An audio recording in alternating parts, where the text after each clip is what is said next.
This podcast is sponsored by the Fargo Moorhead West Fargo Chamber of Commerce, announcing the return of the Midwest Economic Outlook Summit February 8th in partnership with 25 co-hosting chambers and communities across 5 states. The summit will bring together industry leaders, policymakers, and economic experts from across the nation to discuss pressing issues facing the Midwest region and country.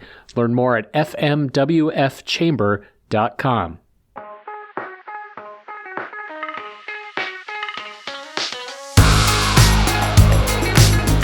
Hi there, everyone, and thank you for listening to the In-Forum Business Beat podcast. This is your host, Thomas Savanella, here to bring you up to speed on the latest business news from around our area. We have a lot of good stories to cover this week, including one that I personally was very happy to read about, so let's get it started.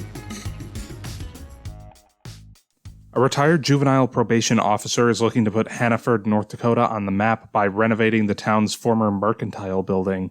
Kurt Brown, the new owner of what was once the Hannaford Mercantile Company building, has transformed the space into a hub of activity in the town of 127. The space is used to host events, as it did for the Barnes County North Prom. Additionally, Brown runs a restaurant out of the space which is open on weekends from 10 a.m. to 4 p.m. Catch the full story from Tammy Swift on Brown and the Hannaford Mercantile on inforum.com/Tammy-Swift. Downtown Moorhead's Hotdog Pet Salon plans to cease operations in the coming months.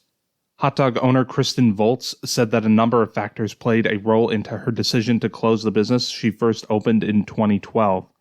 Topping the list, Volz explained, was the fact that the business had begun to take a toll on her well-being. A staff of 4 groomers has been winnowed down just to herself, making it difficult for her to keep up. Bats and nail trims from Hotdog Pet Salon will halt beginning on March 1st. Volz said the shop's DIY pet bats will remain operational until the space is leased to a new tenant. West Fargo's Epic Companies has acquired the Holiday Inn and Holiday Inn Express in Fargo from the Brandt Hospitality Group. The official sale of the hotel properties took place in December, with the purchase price being $28 million. Epic Companies spokeswoman Mackenzie Broughton told Inforum reporter Helmut Schmidt. In the short term, Broughton said that operations will remain the same and hotel guests shouldn't expect to see any changes. However, Epic Companies does plan to review the hotels for possible renovations or enhancements.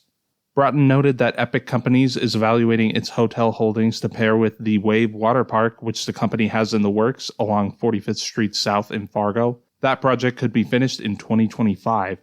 In addition to the newly acquired hotels, Epic Company also owns the 4 Points by Sheraton in Fargo. The proposed redevelopment of the former Herberger store at the West Acres Shopping Center has been put on ice. You may recall that developers had planned to turn the store into a housing and commercial complex with parking. Developers have yet to complete a final financial analysis for the project and are no longer working on it, Fargo City officials say. Alyssa Adams, chief operating officer for the mall, told the forum that they are still actively working on redevelopment plans for the site and are moving in a, quote, new but still exciting direction. Asbestos abatement and interior demolition have been completed, Adams said. Further details on the mall's new plans were not made available, however. Travelers in North Dakota have clearly shown they are ready to take to the skies once again as airline boardings in the state return to pre-pandemic levels in 2022. That information comes from the North Dakota Aeronautics Commission, which reported that over 1 million flyers boarded flights throughout the state in 2022. That was the first time since 2019 that boardings soared over the 1 million passenger mark. Here in Fargo, Hector International Airport posted 56,340 more boardings in 2022 than in 2021, the largest numeric increase across the state. Percentage-wise, Williston Basin International Airport had the greatest increase at roughly 43%. In total, all 8 of North Dakota's commercial airports posted increased boardings in 2022. We have another piece of travel news to share with you, and it's one that I personally was quite excited to read about. Inforum news reporter Christopher Hagan reports that Sun Country Airlines has teamed up with Landline to offer nonstop bus service from Fargo to Minneapolis-St. Paul International Airport. The bus will contain reclining leather seats, USB charging ports, and Wi-Fi. The service is scheduled to begin March 1st, with one-way tickets costing $15 for Sun Country passengers and $29 for non-Sun Country passengers. Sean Doberstein, executive director of the Fargo Airport Authority, said that Landline and Sun Country have successfully offered this service in Rochester, Duluth, and Mankato already. Head to our website for full details on the bus schedule as well as where to book tickets. That does it for this week's news rundown portion of the Inforum Business Beat podcast. This has been your host, Thomas Avenella, keeping you up to date.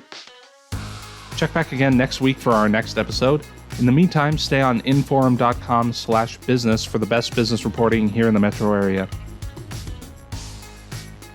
Get 3 months of local news for just 99 cents a month. You'll get unlimited access to the news you need to stay engaged and connected to your community.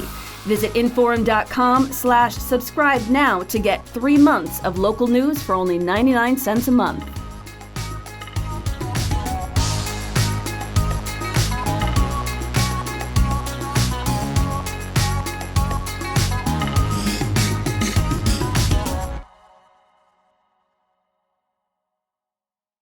Don't you hate when you forget something important? Grandma's birthday, the password to your old laptop, or picking up little Timmy from hockey practice? It's okay, we've all been there. Let us take one thing off your mind this year with Giving Hearts Day scheduled giving.